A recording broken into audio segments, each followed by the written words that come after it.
Hi, welcome to Sabbath School Daily, where we have been studying from this lesson right here, God's mission, my mission.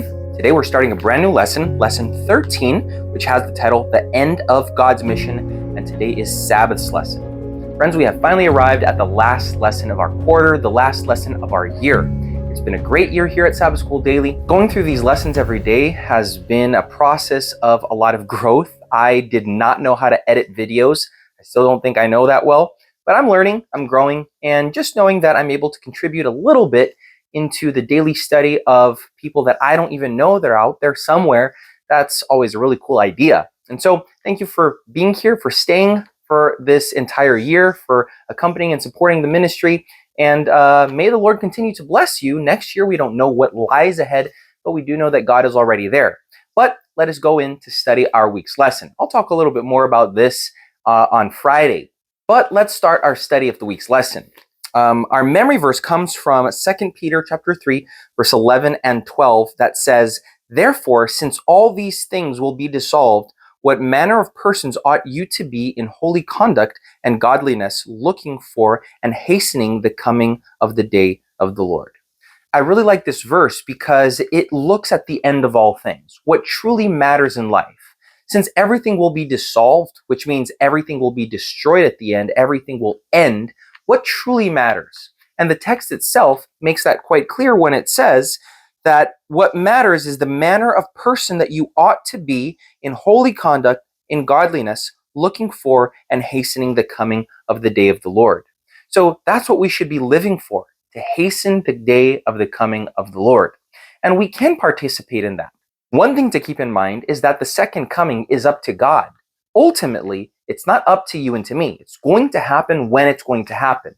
But we can participate in letting others know about the love, the grace, the forgiveness of God. I really like how today's lesson starts. It says, the book of Revelation fills the mind with scenes of the end.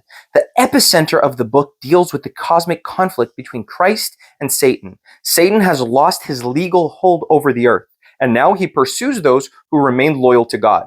The book climaxes with Jesus' return to deliver his children, both the living righteous and those faithful ones who have died since the fall of Adam and Eve.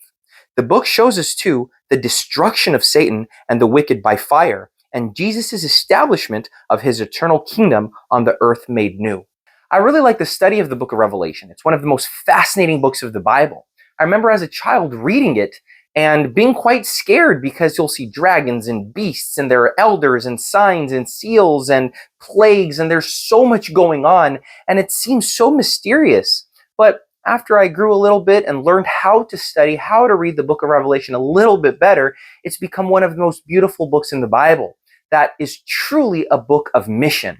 As we go throughout this week and we see what the book of Revelation has focalized, has emphasized as being God's end time mission, I'm sure that that will be encouraging for us. The study of the book of Revelation has truly helped me see God in a different way.